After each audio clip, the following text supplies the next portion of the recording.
Hello, everyone. Welcome to such a different episode today on Your Trauma Talks in collaboration with Trauma Behind the Glamour. Introducing Your Trauma Talks, an incredible new series that brings live conversations with individuals who share your resilience and understand your story. Step into the world behind the spotlight with Trauma Behind the Glamour, a powerful new podcast hosted by none other than Ra. Each week, Ra sits down with artists from all walks of life, models, fashion designers, actors, and musicians who share their unfiltered stories of struggle and resilience.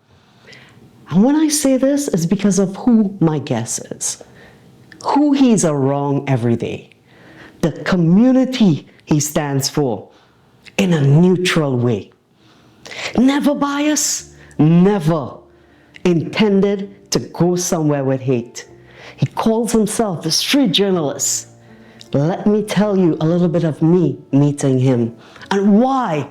Because we are all part of a beautiful city, New York City. And in this city, there's 5 boroughs. 5 boroughs with approximately 9 million people. When you walk out of your home and you step outside, you as a soul, individual who spreads love and learned love throughout your life as a child, don't matter how much abuse you have been through, you learn love, as well as race and color and every single thing that comes with it. But that individual is supposed to see outside and see the beauty, not color, not religion, not race. And this individual I met almost a year ago. And he has never shown me anything but love. And from his posts, this is me, not looking at a bio, not looking at someone's profile to read about them. This is me as an individual who learned and understand another individual. And this is how I just read someone's little part of their book just a couple days ago, and I heard that 55% of people judge you before. Well, guess what? Since we are categorized in the 45%, the 45% of us that don't judge you, we expect you to be beautiful too, because we're coming to you pure. And this man does that. He goes to political events and he don't take a side. He goes by what's inside of him. The beauty of who he is and what he would like for himself, he would like for others in a good way. And let me tell you, no one is here to judge. This is a safe space. We are not going to call anyone's name in vain, but he will speak what his experiences in life, how it has brought him, and if he feels to call names, that it is the truth, because that's his resilience, his story, his truth. And if he speaks his truth, you all should listen sometimes rather than judge. So I am so proud to introduce a brother, not just from another mother, but I say we all connect because we're all connected by something greater. If you dip a bucket of water in the ocean and you take it out and you pour it into smaller buckets on the shore, the only thing separating the water is the little vessels. And if you all, for just once, right now the world is chaotic, put away the hate and just think for a moment that if that was me. Ladies and gentlemen, all of you on the podcast who has been showing us all this love, I want you all to welcome and show this amazing soul, Christopher Leon Johnson, some love. Christopher, welcome on the sets of Your Trauma Talks, my friend. Hey, thank you, Raj. No problem. Thank you, world. Have a seat. I appreciate it. Sit down right now. It's all yours. Hello, world. Hello, world. My name is Christopher Leon Johnson. Thank you for having me on your podcast. I'm a journalist. I have a New York City press credential. I've been doing this journalism for the past 5 years, since 2021. In my past life, I used to be a security guard. I used to work as a shop steward with BJ with the MTA Eastside Access site. That's how I got my real advantage when it comes to politics, because I used to be working with the political department in BJ, helping people get elected. But after that, I really got into journalism because I just really got bored with stuff, but I really got sick of certain things in the city, so I had to really decide myself to make a change. I usually do videos and put photos off my phone. I don't have a DSLR camera, but I make this clear that myself, I'm not perfect when it comes to this type of work. And I appreciate Mr. Raj and Freddie of Trauma Talks and Trauma Behind the Lens for bringing me on the show so I could talk to you guys about myself. I'm 35 years old. Make sure I'm not perfect. In my past, I was bullied as a child. Experienced some forms of mental illness when I was a child. Special ed when I was in middle school and high school and elementary school. Really not proud of that, but the thing that I'm happy about when I was special ed in high school and middle school was I had a lot of help. From people that, they got paid to help me, you know what I'm saying? So I really, when it comes to paraprofessionals, I really support it 100%. Like I said, I was bullied as a child. I was picked on a lot, got robbed many times, got stuff stolen from me. But I'm still here. I'm happy that I'm still alive. I have a family. I have a niece, a baby niece, and I have a sister. For the past, I worked only security for all my life. Then after when I left security, I went straight to doing journalism full time.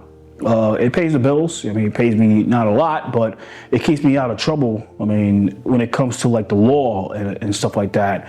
But I'm not perfect when you really get in trouble with authority. So I believe that myself, as Mr. Raj pointed out, that I do call things out for what it is, and because of that, I have a lot of enemies in New York City politics in general. I have a lot of enemies, started from the mayor to many elected officials and nonprofits. Make this clear that when I look back at everything, I believe that when it comes to mental health, guys, I think that it goes a long way, and I think that mental health comes first. And my advice to people that has who does work like this, I cover fashion too, is that your mental health come first, because if your head, what's in your head really comes first. If you're not right upstairs, like in your brain, everything really falls in vain. Myself, I did certain things, throughout my journalism I'm not proud of. I don't blame my mental health for that. I don't blame the other side for it. I just blame myself for it. I'll explain one story that I'm not proud of. And on August 3rd, 2023, it was myself with many other guys that we were trying to get some answers from a person about what they do with the money. And myself and these other guys, and not here to throw guys on the bus, that we chased her. We called her every derogatory word we call a woman, and I threatened her to where that later down the line, the video got unearthed, and I got kicked off Community Board 8, and my press pass took me 30 days, but because of that, I fell into like a deep depression. I'm not saying because I lost my Community Board spot and I got a lot of blame and I blame myself, but going forward, I had to be the person that had to dig myself out of that. And the way I did it, and I believe I dig myself out of that, was trying to make it right with that person. It was a lot of days and hours to try to make it right with that person. And so my lesson is to people is that you guys you have to if you're in a situation, you have to find a way to get yourself out of that burden. But going back to everything, guys, is when it comes to mental health, your health comes first. And my advice to you guys, if you have a problem with yourself, like depression, like that, find something to do. Find something really great to do. I do journalism. Sometimes people say, well, don't you do it for the money? Sometimes it's not about the money. Sometimes it's about my mental health. I do it for therapy sometimes too. I'm in this new type of type of journalism that's like parties and stuff like that. I think people party footage and model footage. I don't get paid for that. I wish I did, but it's therapy. I mean, it's something to see differently, and it's good for your head. I mean, you gotta do something different from your regular life. You gotta find like a hobby. Even if you don't succeed in that hobby, you have to, do it. I mean, there's a lot of things out there. What I learned, one hack I tell people is go on Eventbrite. Eventbrite.com, and you can find a lot of free events in the city. Sometimes those events might not be the fit for that event, but you have to go to that event and see what it's about. And sometimes go network with people. Find the people that you think you can network with them and just network with them, because it can go a long way. It can open up something different for you. That's how I met many people like Raj, and that's how I met Freddie, and that's how I met Monica Sanchez. That's how I met Hugh Sandin and many other people that I met throughout this past 5 years. I think without the networking, I'm not met people in the first place. And sometimes sometimes like it's not about the money. It's all about just helping them for free. Doing things for free for them, because it opens a lot of doors to where you get paid. I mean, everything's about the money.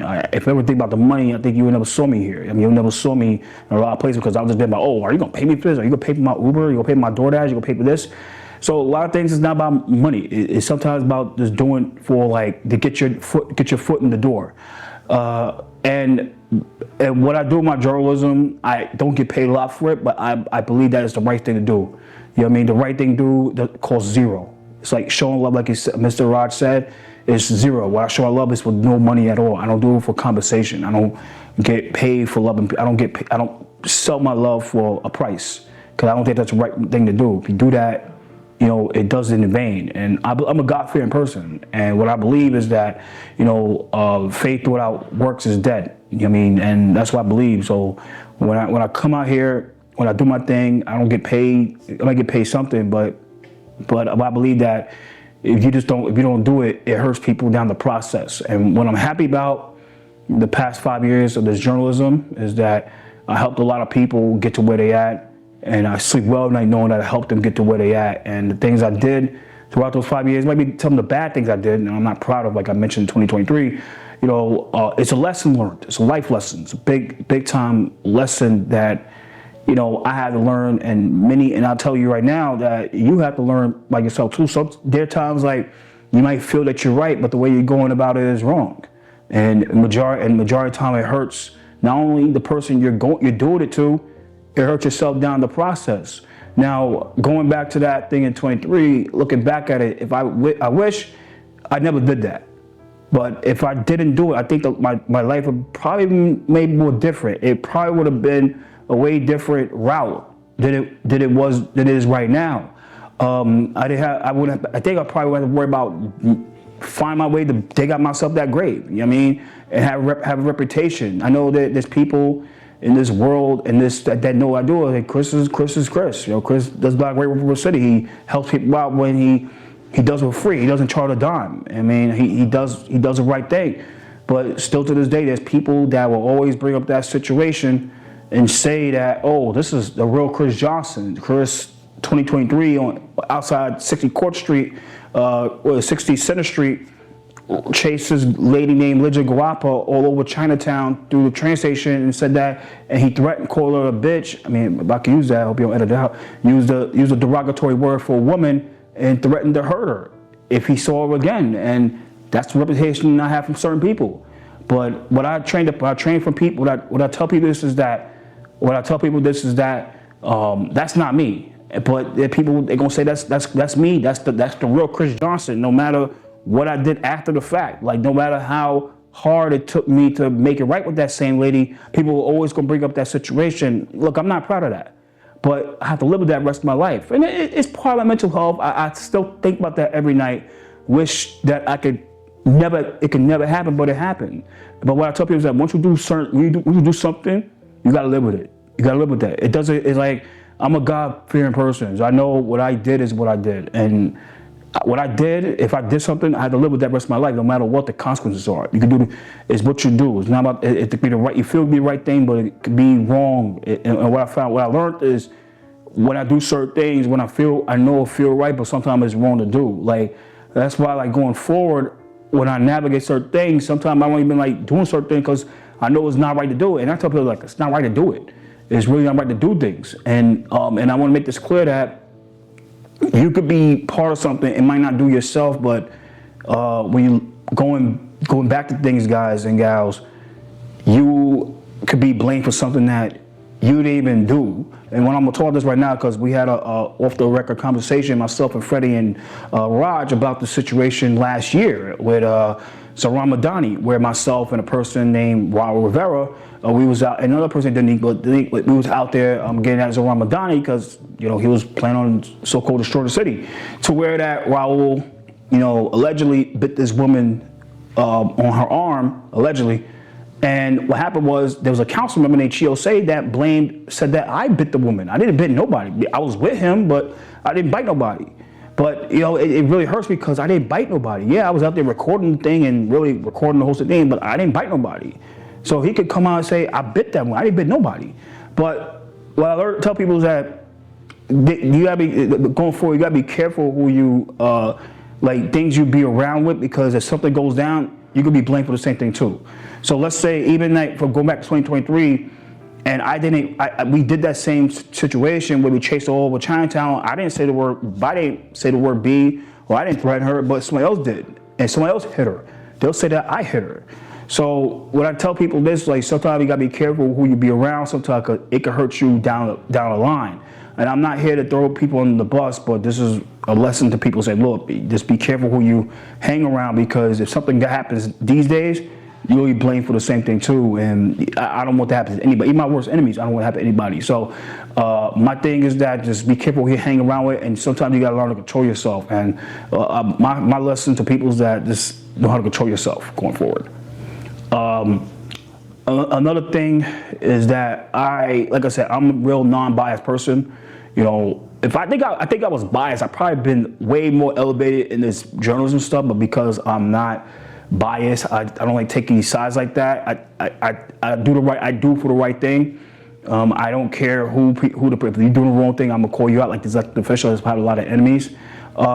That's what I believe. I believe that if you're doing wrong, I'm gonna call you out. And the way I call people out can be kind of aggressive. It can be really, really aggressive. So, but sometimes you gotta, I'm not proud of doing that, going that route, but you have to do it because people are like, well, why don't you go the non-aggressive way to talk to them, because they will ignore you. These elected officials and non-proper leaders, they get real arrogant and they will ignore you. So sometimes you gotta really turn it up a notch. Is it the proudest thing to do? No, it's not. But you got to get your attention heard some way. It's like what Shirley Sissom said, that if they don't bring you a seat to the table, bring a folding chair. Or if you don't get a seat, bring a folding chair. You have to put yourself in that same room, no matter how you like it or not. But my thing about what I do in general is that it's somewhat therapy, somewhat accountability, somewhat just doing the right thing, and that's what I'm proud of. And I sleep well at night knowing that I do the right thing. And I have a lot of enemies because it's like, we care what I do and what I do in these streets. But powerful enemies from the federal to the local, but I'll say this right now, if I sleep well at night knowing that I'm doing the right thing, help people that needs that help, and people that have voices unheard, they don't have the voices, then I'll do it every time. So that's, it's a lot that, I'm proud of doing. Like, there's people in this city, like, they are real corrupt. They are real dirty people. Elected officials, non-proper leaders that does a lot of dirty things in the city. They do a lot of disgusting things in the city. They go around, they divide communities, like this lady named Kathy Park Price, who likes to divide communities, who send her minions to divide communities from the nonprofits, divide communities from the elected officials. But when I'm out there calling people like her out, when I'm out there calling people out like Kathy Park Price and these people of the Community Land Trust and Transportation Alternatives and the Worker Justice Project and these Cure Violence nonprofits, when I'm calling them out, guys, I'm proud of doing it. I'm really proud of doing it because they need to be called out for what they're doing, because you don't call these guys out, they'll go in your neighborhoods and they'll destroy your towns and destroy your neighborhoods, your history, and wipe away your history, and it will all be forgotten. So that's what I'm happy about. And one thing about my mental health is that I think it's kind of good because it gets my aggression out too. That's like something I like to do because when you come into it, it gets the aggression, gets the built up anger inside out. So that's me basically. Yeah. Wow, Chris. Thank you. Wow. Thank you. Thank you. Amazing. You Thank heard you, it from Raj. him. Thank you, And it's Raj. coming from inside of here. Yeah. Right? He's speaking his truth about the city he loves and what he expects, and understands the rights and the wrongs as he go along and as he learn and as he helps ground himself. We're gonna sit with you right now Yes. and have this amazing conversation. Thank you, Raj. Thank We'll be you. right back. Thank you. We'll be back. Hello everyone, welcome back. And you see I'm sitting with this guy right here. I was so blown away when I sat there and I listened to you. Yes. And I'm listening to a New Yorker like myself. And here I have been. I lived in Brooklyn. I have lived in the Bronx. I do live in Queens. I have worked in the city.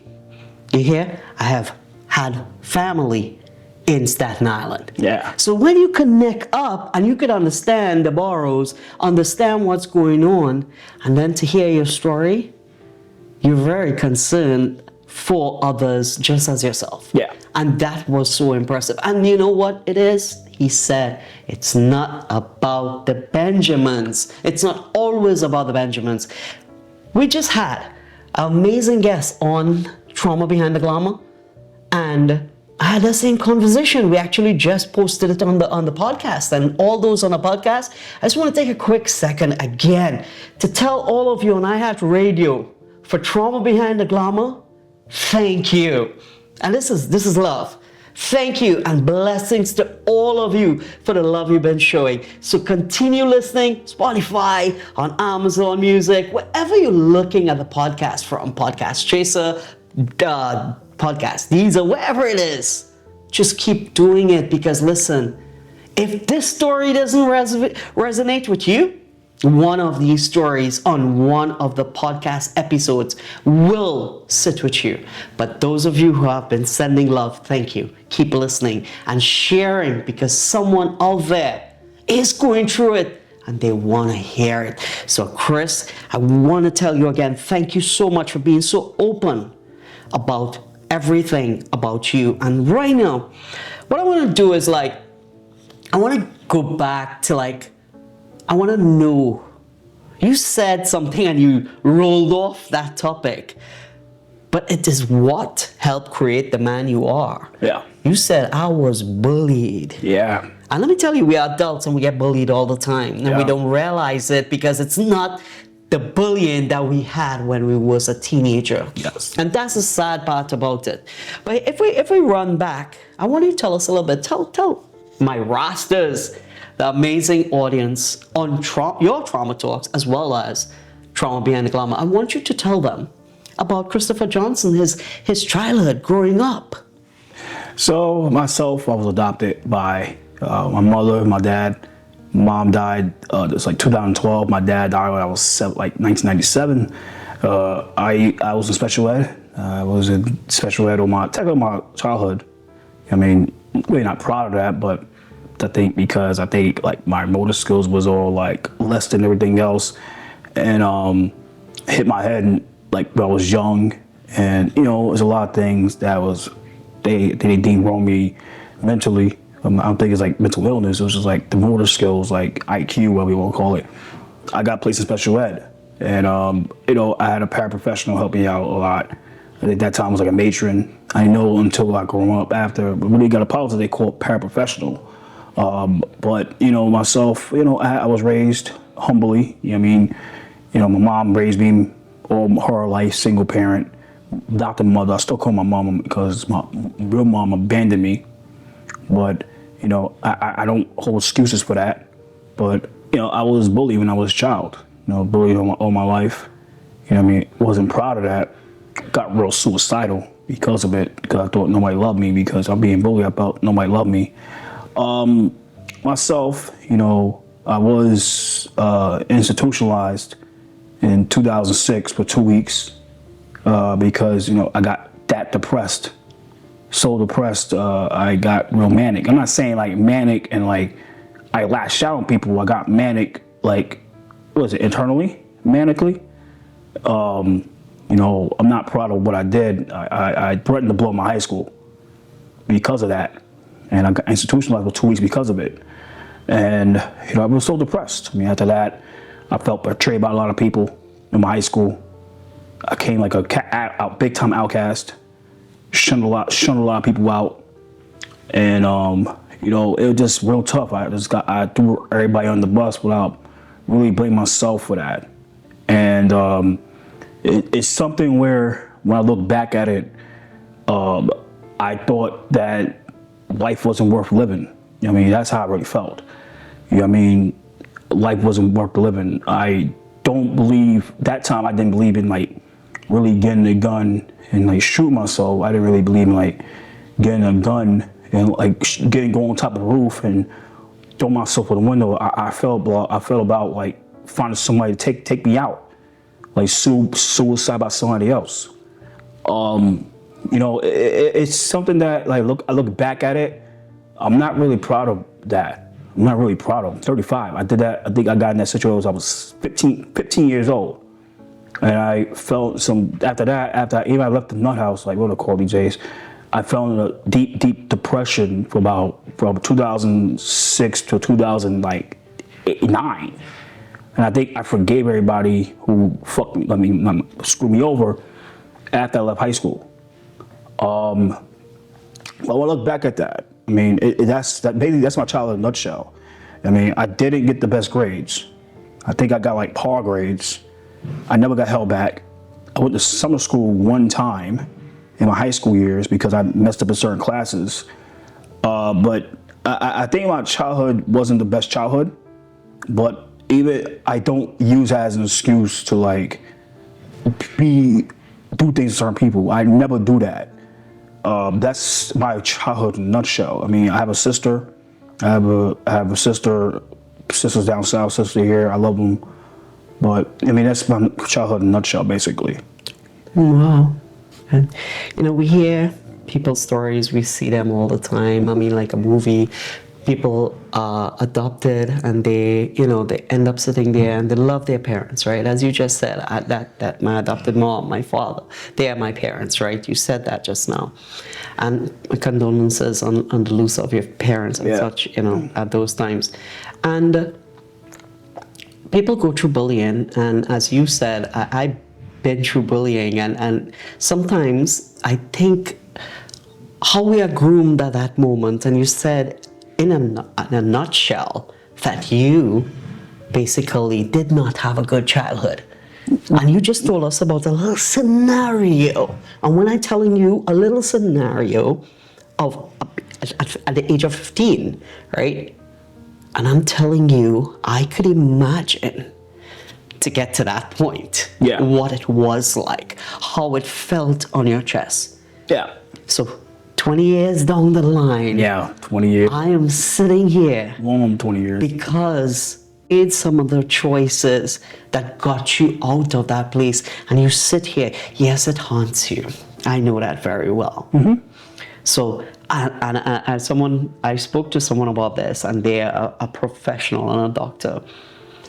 That why was it that when 15 boys beat me down outside my classroom and they called me, and the one who called me was someone I trust, always giving him my chair, always giving him food, and then 2 weeks down the line, I'm so hurt, so mad, thinking about which way I could figure out in my mind to harm each one of them at that moment.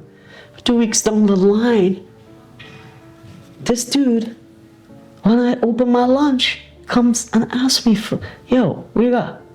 Like, he forgot what he did to me. But the minute he opens his mouth and say, what you got? The person inside didn't remember that. They thought about that person needs something to eat, bro. Mm-hmm. That's how I felt. So I'm telling you this story to connect the bully and understand I've been bullied in some really bad places. Yeah. And I'm telling you this story to understand that at the end of the day, I reflects on that particular moment. Did that individual ever realize what he did, or who he is, or whatever he becomes in life? When he has the question that he has to answer them, as you said in the interview, I am not proud of that. Yeah. But people remember that moment. Yeah. And that's the judgment. They remember that moment. Those guys, I remember their faces clearly. They beat me down on the ground. I need to do something. And you need to do something at the age of 15, and 20 years down the line, you're age 25, and you're still telling me I need to do something, then something is wrong. Yeah. But here you are, letting them know that you got it. You got out of there. Even what your incidents that occur in 2023, let's bring that in here. Yeah. So this is listener discretion advised. So 2023 is August 3rd, 2023. Myself, they like 15, 20 guys. They say it was 6, but I knew it was like 15, 20 guys. Myself and these guys, I'm not here to throw people under the bus. We chased and threatened a lady that's named Lydia Guapa down Chinatown from the courthouse, like the Supreme Court courthouse. This was about the Larissa stuff. Now, myself, and I know this is myself, that I called her the B word. I called her every derogatory word called a woman, and I threatened her.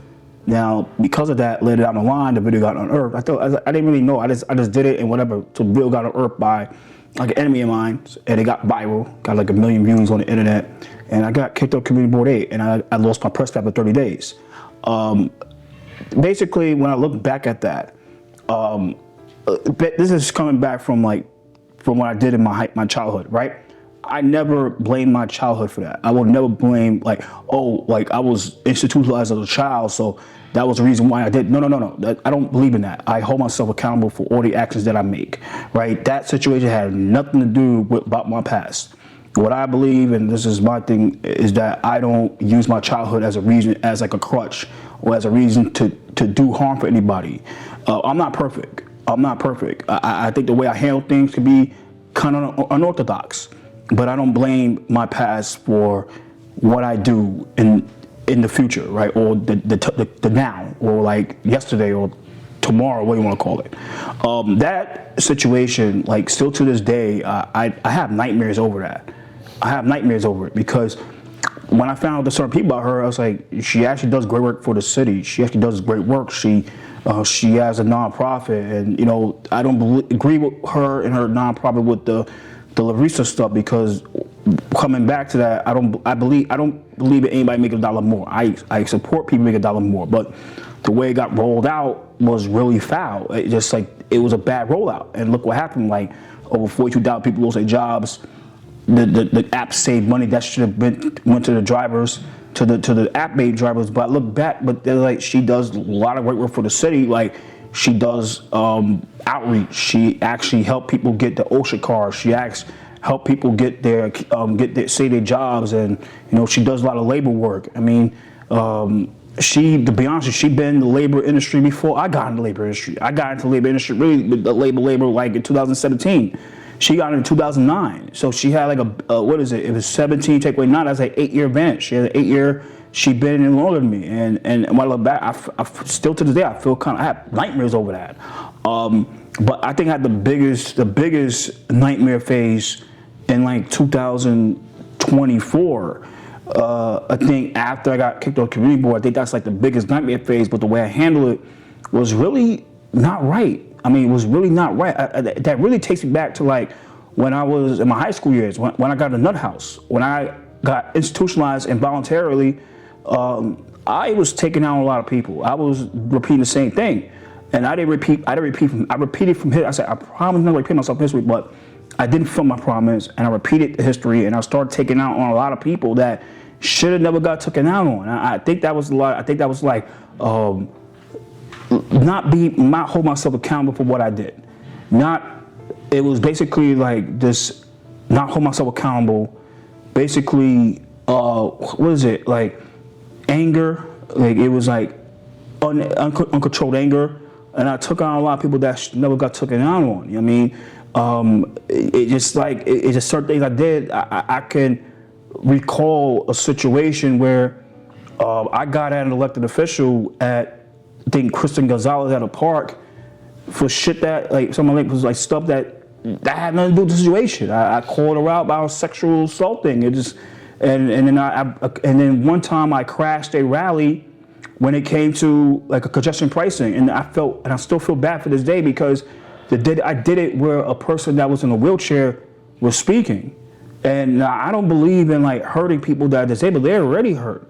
But I did it at a time where the person was speaking was in a wheelchair, and I'm like I look back at it, I'm like, man, I'm against the congestion pricing, but the timing was like was all foul. Like I think 2024 was a year like I think it's somebody that was really watching what I do. I think of the time that I called a pregnant woman, Betsy Trash, and I think it's a lot of things I did in 24. It's a year that I think it was a year of rage, and I'm not saying that but it's just something where it's not a year I'm proud of, but I think that was like pent up anger and rage, just trying to blame other people for my actions like that. But I think I had the biggest nightmares. But I think I found out later down the line that the only way you'll get yourself out of this is like, you gotta really prove to Lygia, like, you're really sorry about this. To say sorry ain't shit. Like, you put through a lot of hell that day.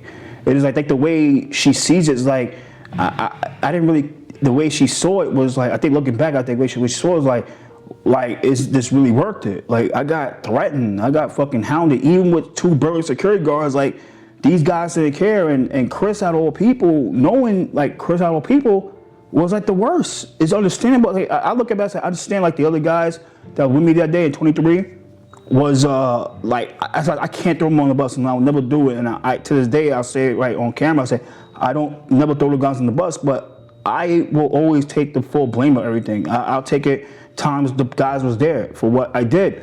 But it's just like, I think, she has her nightmares and trauma over it. You know what I'm saying? And I'm the blame for that. So, but when I look back, I say going forward, I get the way I really started the nightmares. I'm not saying it's the bigger trauma. But the way I really eased it off, I say, look, you know what? I'm gonna make it right. People that I did dirty, make a lot of apologies. First, I have to find my way to really prove to Lygia that, hey, look, I can't change the past, but I'm really sorry about this. I'm really, really sorry. And I think I did a lot of things to make it right with her. And she forgave me for that. And I think the thing is that I think the only way you can really ease yourself is forgiveness. And I believe I'm a God-fearing person. Like, I think my thing is that forgiveness comes from the person you did wrong. It's not you forgiving yourself. It's the person you did wrong, right? The people you did wrong, because it doesn't mean, I think like forgiving yourself goes in vain. Well, I can tell you, a person forgiving you, if they don't forgive you, you still have to move on, because you have to let those things go. Yeah. Because at the end of the day, it's the same thing when people actually look for forgiveness or they look for closure. Yeah. When they look for that, they hold back their own life. Mm-hmm. And this is something that you can. But a lot of things you said, and you can't blame yourself as a journalist. And as you say, being a journalist or being part of these events that we have seen you at many different fashion shows. Yeah. And you do this, as you say, for free. Mm-hmm. And now I have seen you doing a lot of great work, and that is amazing. Yeah. But when you do what you do, and I have seen the crowd that you're in, and I'm talking from a spiritual background here, right? Because I love Times Square. I always talk about Times Square, and everybody always asks me, why are you always there? Why do you want to record there? Why do you want to go live from Times Square? And I always say the same thing. Times Square is the hub of energy, hub of amazing energy, and nobody understands, because the millions of visitors that comes in that spot for the year, no one understands what they leave now, as well as they leave negative, bad energy. Because if you really understand, you walk through the crowd and you could feel how they feel, the different energy that they give you. Some people are stressed, they're worried, they're happy, they're sad. It goes with different emotions. Yeah. But with you, as a journalist coming back in, if I'm in a crowd and I'm recording and I'm doing something and I'm here, I have my own opinion on it, I'll be screaming and carrying on as well, maybe saying things while you're at some of your events, political events, that you might not be proud of. But at that moment, you're not being heard. And it comes out. Yeah. And I understand that. But I want to tell you something, and I love that you brought this in. This wasn't part of me interviewing you, but I want people to know this. What you said about the delivery thing is so sad. There are contractors out there because I did it. Yeah. And I left people with money. Because when the day comes to pay you, they're already underpaying you. And when it's time to pay you, they don't. And it's sad, sad, sad. Because it's a trickle line down like a little pyramid scheme of delivery. Yeah. So when it reaches down to that person that actually does the work, they're giving you pure crap. Yeah. Not even the minimum wage doesn't cover your gas. I understand. And we're coming now to the where you were with the congestions. That woman had no right to put those congestion prices on those people. I don't care what anybody says. It's ridiculous to a place where you're hurting the people. Are you running your people out of the city, or are you keeping them in certain places? You have to come out on camera and answer that question, because you got to put a toll. Yeah. A toll that was affordable to your people, that wouldn't bleed your people. And that is what they did. So I agree with you with that. Yeah. And the delivery person, I'm sorry to say it like this, but from how I have felt you so far, with everything that you're saying, apparently that person have to sit back and breathe and think for herself as well. Did I do those human beings right? Yeah, you're right. And then she has to live with that. And then also, you as an individual have to understand, I let go of that. That's how I see these things that's happening, because it is an ongoing thing, and it's destroying good people's mental status. I'm telling you. So, Chris, you said a lot of things, and with that, all those things you've been saying, you said you have a lot of enemies and stuff like that. I could tell you that one of the greatest things that I would love to hear from someone on social media like you is, how do you handle the hate, bro? All right, so let me break this down, world or chat. We watch it from Spotify, listeners. I get a lot of hate, and this is, like I said, because I'm a person that if I see nonsense, I call it out. Like, I don't care. I have no filter. I don't got to worry about language, so I'm not going. I curse a lot. I call people out of the pocket, and you know, I say things that people don't want to hear. I say things that majority of people they can't say, because they work with these nonprofits, they work with like there's a lot of photographers that do politics. They work with these organizations that get $1 million in funding. If they get in $1,000 to do photography outside Foley Square, they're not gonna mess that up for calling them out. If $1,000 they get it, I don't do it for no. I get no money for this stuff. That's why, like, it's no filter with me. I don't get paid for this stuff. I wish I did get paid, but I don't get paid. I don't have a GoFundMe. I don't put nothing like that on there, man. I think I had a Cash App before. I think somebody complained about it, so they're like, all right, let's shut it down. But that's nothing. But when I look back, I had a lot of friends in politics. I have friends. Now the same friends I have are bitter enemies. I call them out, and sometimes I hang with people that they don't like, but I don't care. I'm not going to disassociate myself with somebody that y'all don't like. Like, I don't care about that. Unless the person's not a pedophile or a sex offender or they rape somebody, well, I'm not going to not hang with them. If I see they're a good person, I'm going to hang with them. And just remember, just like you guys, those people are human beings, you guys are human too. I'm human too. Like, we all have feelings too. So you got to remember that. So when I look back, when I look at everything, the reason I have these enemies, because I say things that they don't want to hear, and I tell them how they face. I go to city council on that pews and say who they really are. One time I got like elected official, I said like you this and that and F you. I mean, and I said a lot of things about the people. I'll say it to their faces. I don't care if you're elected official. That's nothing but a title. It's nothing. Like, I'm gonna tell you, I believe in God, right? When we all die, we all had to go to heaven or hell. I don't think God or the devil cares about your title. You become just a spirit. in one of the worlds, like heaven or hell. So I don't really care about that. And death, it's undefeatable. It's like the internet's undefeated. Like what happened in 23, how the internet exposed me for getting at Ligia Guapa, the executive director. The death is undefeated too. So just remember, we all die one day, and it doesn't matter. We all go through the process of death. You know, you just said so many things there. Like life, you have to be born, you have to die. Yeah. Just like your problems is all temporary.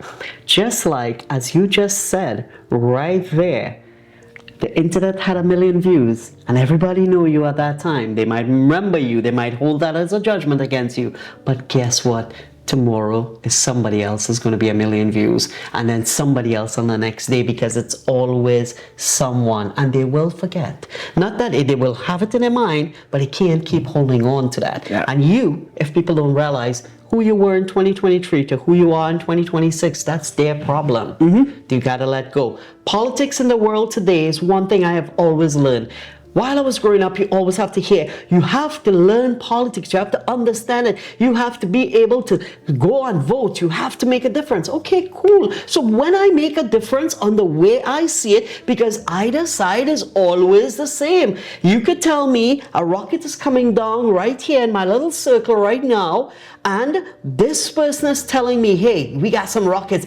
As it comes into around the buildings, it's going to blow them up. It's going to get them out of my atmosphere. You have the other guy telling you, well, let me build a dome for you with your money and to protect you. Come on my side. But the minute that side is going to laugh. Oh, if the rocket hits that dome, it's still going to come down in the city. But they don't look at how everybody sees it.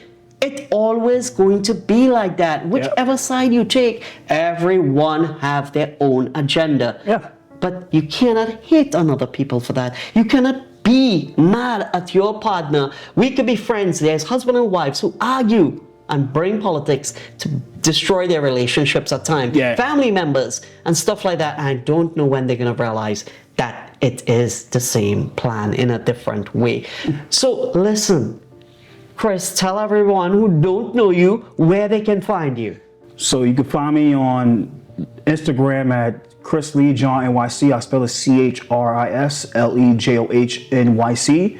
I have a second account at JohnChristoPherleon. I'm on X as ChrisLejohnyc. I'm on Facebook as Christopher Leon Johnson, Leon Johnson. I'm on YouTube as Christopher Leon Johnson, where was in the title. That's, you can find me on YouTube and Facebook as. I'm open, it's public, you can watch everything. I don't hide anything like that. So that's me in a nutshell. So that's all.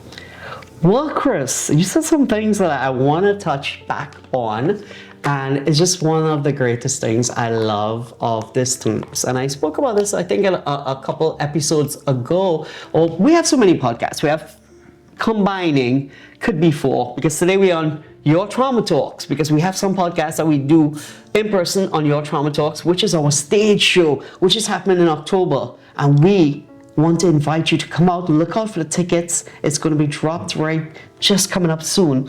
And we do those in person where we invite other people to tell their stories live on stage.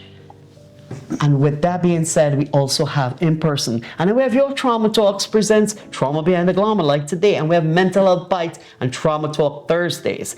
So I love that in today's society, there's so many different types of people. Yeah. And I'm telling you, many different types of people, and we're coming here now, you said, I am special needs, and I wasn't too proud of that. And I understand, because as I said, you give us a nutshell. As I said, you wrapped your childhood and put it in a nutshell, and you just give us a little peek. We don't know the story, right? Yeah. But when I hear kids with special needs these days, oh my God, like in my mind, I'm like, shoots, what's their superpower? That's me. That's what I say. Because I heard a special needs child sing yesterday. I normally don't stop at that person's profile. And I heard that child singing. And I was like, wow. I was proud. I had to comment because of the child. Chris, as a person who grew up with those type of things that happened to you in your childhood, with things that the mayor, our current mayor, because you did bring it up, and I would like for you to extend that little story in a little bit of a detail of what you were explaining to everyone about it, if you don't mind. But what has the mayor disappointed you as a citizen of New York City, right? We're not even saying a citizen of the United States. We're just using this city with 5 boroughs. From a child, the things you have seen, the mayors that has passed through, some of the governance that has happened in this city, that you expected to be different today from 15 to 35. Explain that, of how it's being handled in the current situation. Well, this is my thing. We're in 2026. We have an old mayor. Like the past 4 years, like from 2021 to 2025 was like 2022, 2026 was a disaster. I think everybody trying to forget about that. Eric Adams and de Blasio. They had, I think I lived under, what's his name? Mr. Michael Bloomberg, and that was a joke. And then we lived under Giuliani. I lived under Giuliani, and in Dinkins. I lived under Dinkins. I was born under Dinkins. But when it comes to this mayor in a nutshell, I don't think he's delivering what people expect him to be delivering. We have a guy that said, like, when I'm gonna become mayor, this is gonna be free buses. The unions are against free buses. When I become the mayor, I'm gonna give universal childcare. They only give me the phases. Supposed to you have the money to do universal. When I become mayor, I'm gonna make it a better educational system. Like the paraprofessionals still not getting paid. He's taking credit for things that he didn't even do. Like I'm like one situation I'm really still pissed off to this day is that our past mayor Eric Adams was responsible for the Larista Hub right outside City Hall Park, outside City Hall. Madani had nothing to do with that. Then you had these nonprofits, like the ones that, explain about the one that chased over Chinatown. She's giving Madani all the credit. They took a photo and say, "Oh, thank you, Madani, for the Larista Hub." Eric Adams was the guy who gave the Larista Hub, and it's like it's not even open yet. I don't know what's about by the time you get the video part, it still won't be open. But it's a Larista outside City Hall. They haven't opened the thing yet. Giving this guy taking credit for things that he didn't do. Majority of the stuff he's taking credit for was done under Eric Adams. I'm a big person that follows the Larista stuff, and the majority of stuff that was done on Eric Adams. It's like this guy Madani is a big disappointment. He's a disappointment as a mayor. I mean, I don't think nothing's going to get accomplished throughout these 4 years. He's going to be doing these over-the-top photo and video opportunities and like that, and saying like, "This is what I got done," and these cringy pop-out videos. Like it's just a joke. He thinks that people are children. He thinks that his content is designed for his crowd. Is DSA, WP crowd that like the little short form content to pop out, like the little 1970s like pop out blackout videos, and he do his little cringy smiling. It's like that's all you care about. But when it comes to him being as a mayor, I think he's not but a social media mayor. He's a content mayor. He's not a gubernatorial. He's not like a governor's mayor. He's not a real executive. Mm-hmm. He's a social media content creator, and that's not good, because I think I'm saying this all over. But eventually, people are going to say like, "What are you really getting accomplished for the people in New York City?" You're not. Mm-hmm. It just that's my thing about him. It's like, what are you really getting done? Mm-hmm. And of just paying Olivia and Olivia Becker and Karen McCurdy to generate content, harvest content for you guys, for your administration. All right, let me ask you something. If you had 5 things, that's just 5 points, right? Yeah. 5 general points that you have to say. Now, I introduce you as someone neutral, and I've been having a real conversation with you. Mm-hmm. So there's no hate, because you don't hate the guy. You actually just don't like some of the things he's doing. So let's use his social media. Let's use your social media. Mm-hmm. If you had to connect with him through social media to give him a message of the 5 points you have heard, people who wouldn't have voted for him, people who are neutral, and people who have voted for him and expected, which is, I think, 3/4 of the entire city wanted that guy. So at the end of the day is those who vote, I could say. Yeah. They wanted that guy, and you have heard them because you are wrong. What is the 5 things you have been hearing that this city has been crying? And 5 things is nothing for you to come out and just tell him right now. 5 things. 5 things, Mr. Mayor, you said that desperately the people of this city needed help with, and you promised them this.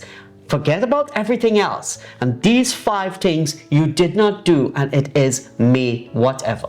Okay, 5 things. First off is police accountability. When it comes to police accountability, is that we gotta fire that police commissioner Jessica Tisch. She's a billionaire. She never been a cop. She never saw a day in her life. She's really continued things that Eric Adams has done as mayor.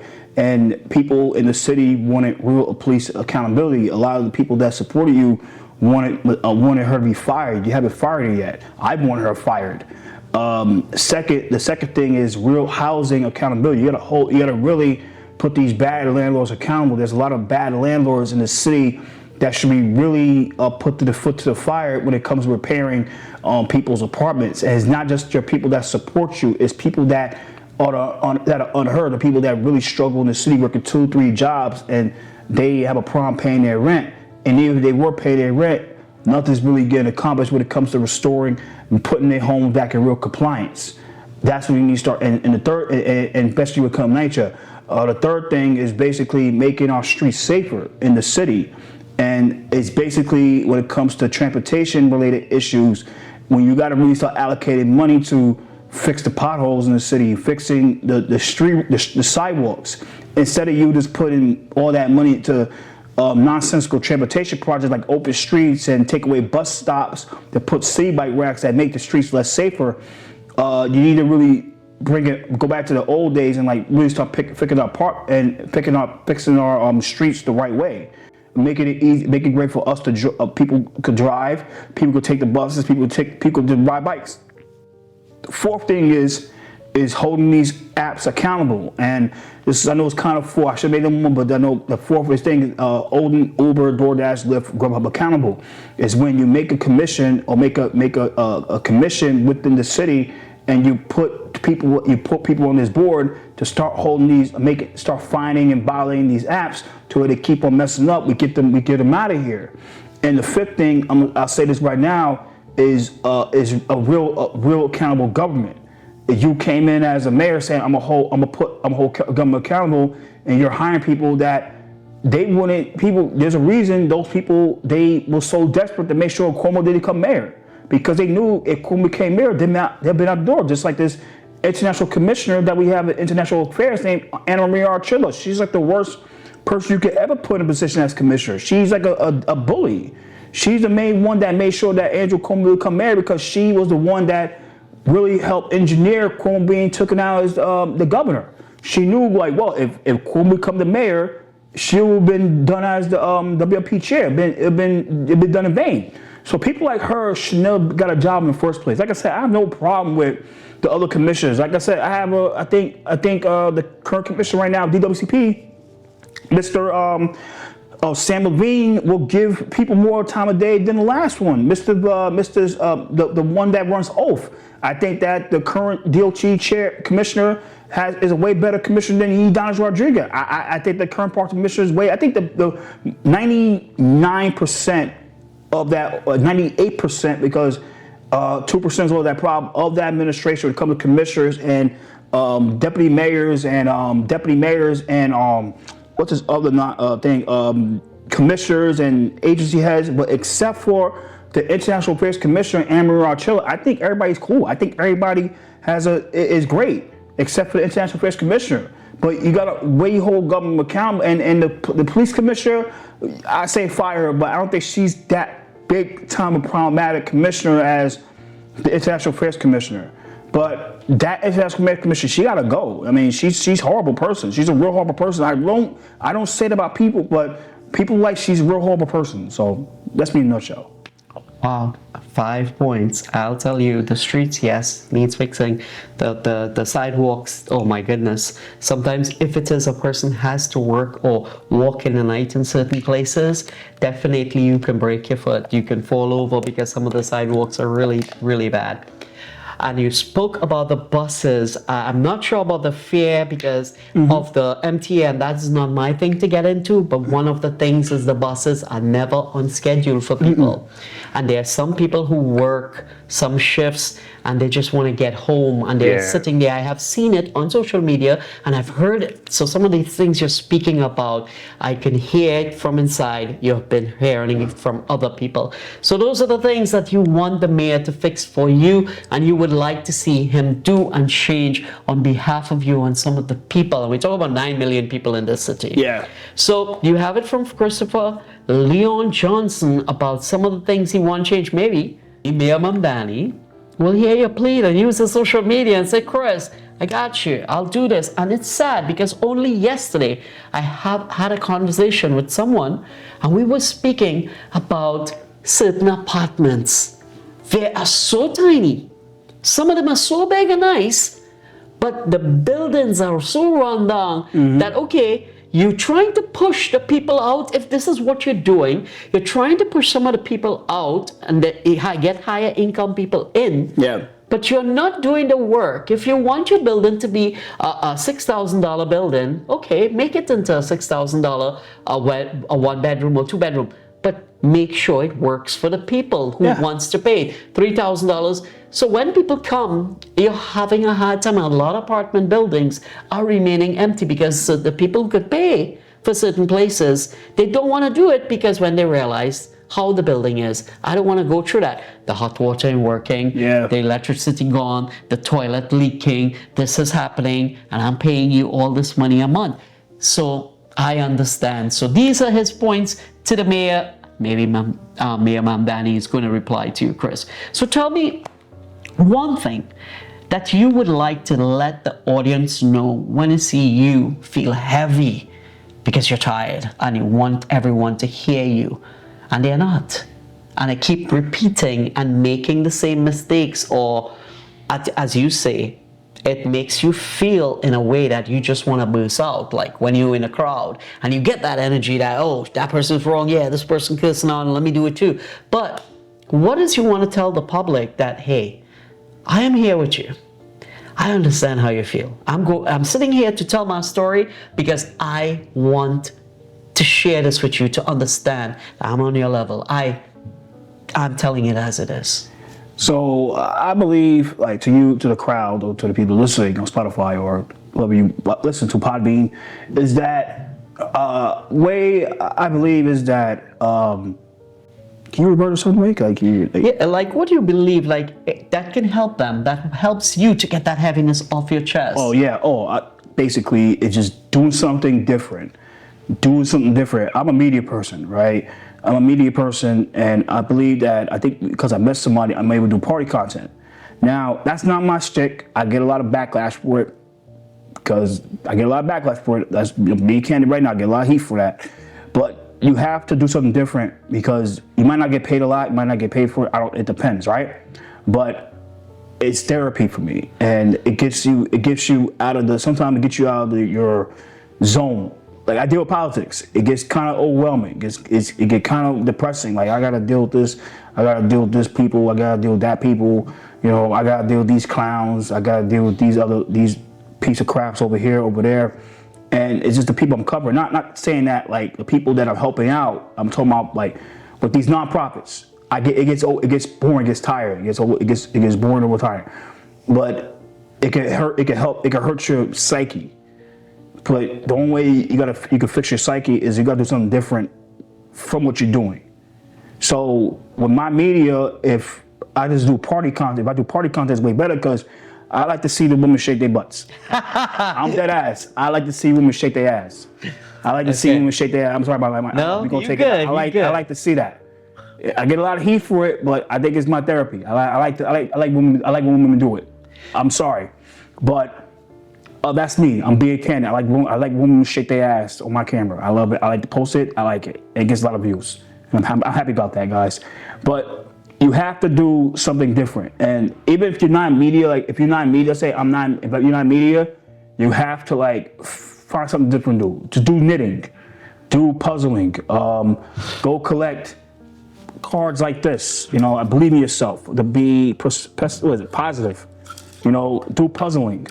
My biggest advice, I learned this a long time ago, is to go on Eventbrite and find something for free on Eventbrite and attend it. Go network with somebody different from what you're doing right now. If you are go different network with somebody that's different, because it'll probably help you out better, and you could get your foot in the door somewhere like that. And you could use your experience, what you're doing, your current thing, and help people out a certain way. And that's my advice. You know what I'm saying? Because if you keep on repeating what you're doing, you're gonna keep on hurting yourself mentally, and it could be the end of you. You might not take yourself out, but you could take yourself out inside. You'd be like a living dead. And that's what I learned from a long time. Like, you gotta keep on doing something different. Myself, I like to experiment. I've been in many places, and I've been in many places. I've been in strip clubs. I've been in all. I can tell you, like, I've been there. I know how it is, and yeah, this is not good to be in. But you have to do it. You have to do it sometimes.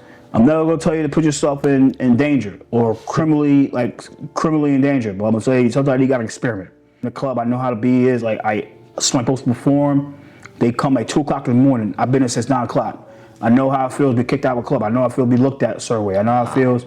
I get my criticism, and I learned that from the criticism. That's what makes me better, is when people criticize what I do.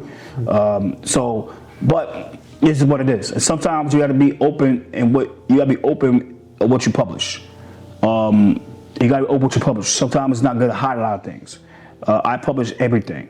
I mean, it might not be the best thing to publish, might not be PG, but I publish it. As long as the internet the mods don't take it down, like Facebook, Instagram, I just post it. So, but that's me in a nutshell. You know what I mean? I might not believe in it, I just do it. So that's what you're telling you gotta do things out of your box. And the majority of people right now, they are so fixated with social media. Before the time on Friday night, you just go out and party. These days you could just go out and party now. Sometimes you gotta go out and party, go out to a bar and have a drink. If you're a guy, go talk to a woman. I mean, if you're a woman, that's kind of different. Woman, you always have advantage. Woman, everybody told you, but man, you gotta go talk to a woman. Don't go on the social media and talk to a woman. Go to the club and talk to the woman. I'm the type of guy, if I see a woman with a fat ass, I'm gonna talk to her.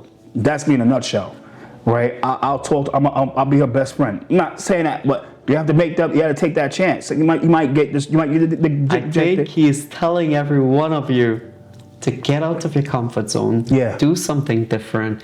Just a couple weeks ago on Trauma Behind the Glamour, we said one of the things you should do is get a hobby. Yeah. We tell you, meditate, as you say, write some affirmations to yourself, put it down there, have someone remind you, be positive, as you said, believe in yourself, as we always have. And this is something that I look at you and I realize that you had make a stand, that you believe in yourself, and you just want to move forward with everything that happened in a positive way. Yeah. And this helps you with your mental health. Yeah. Chris, it was really nice sitting and having this conversation with you. I have learned so much things about you. Yeah. And one of the things Chris has taught us today is that mental health is real from a child to an adult.